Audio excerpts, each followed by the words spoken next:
the Students' Union Vice President, and I'm glad that the entire media is here. I'm glad that this entire issue is getting not only a coverage across the entire Telugu state, across the entire Telangana state, but across the nation right now. And I want to make it very clear that what we are standing here for today, what we are fighting here for the last 2 weeks, is not a university issue. It is an issue that concerns the future of Hyderabad. It is an issue which concerns the future of climate in Hyderabad. It is an issue that concerns the future of water resources in Hyderabad. This issue also concerns the future of the environmental state of Hyderabad and also of the democratic state of Hyderabad, given how this government has been responding to our protests for the last 2 weeks. I'm glad all of you are here because I want to make it very clear to Revanth Reddy right now that these protests that we have been holding out for the last 2 weeks have been the most peaceful protests, have been the most democratic protests that we have held out. And despite that, the entire campus of the University of Hyderabad has been militarized by Revanth Reddy. They have sent countless number of bulldozers and even more countless number of police to harass students, to curb the movement of students in the university, to prevent them from going from one place to another place, to prevent them from going to their classrooms, to their canteens.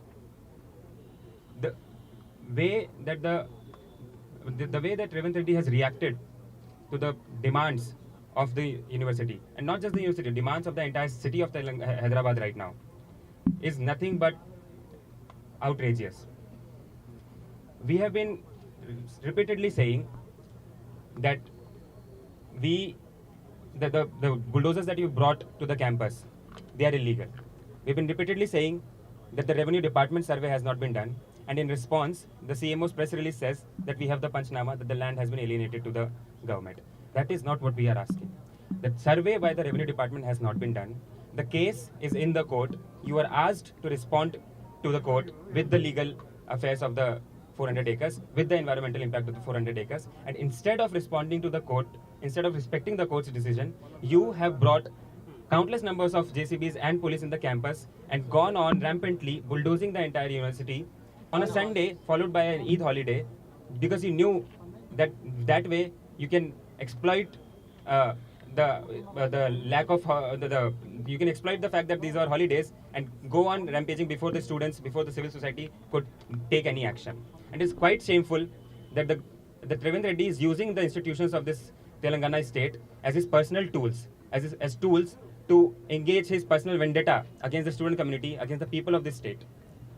We have seen in the past also how he has jailed journalists for simply questioning him, for simply raising their grievances against him.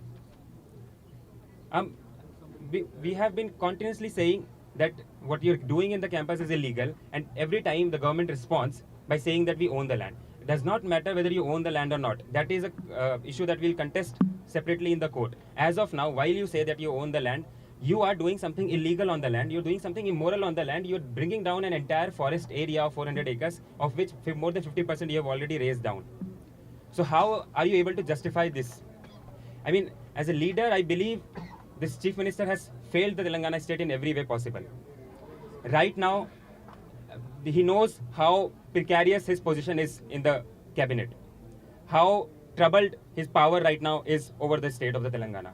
He has failed to provide jobs to the people of Telangana.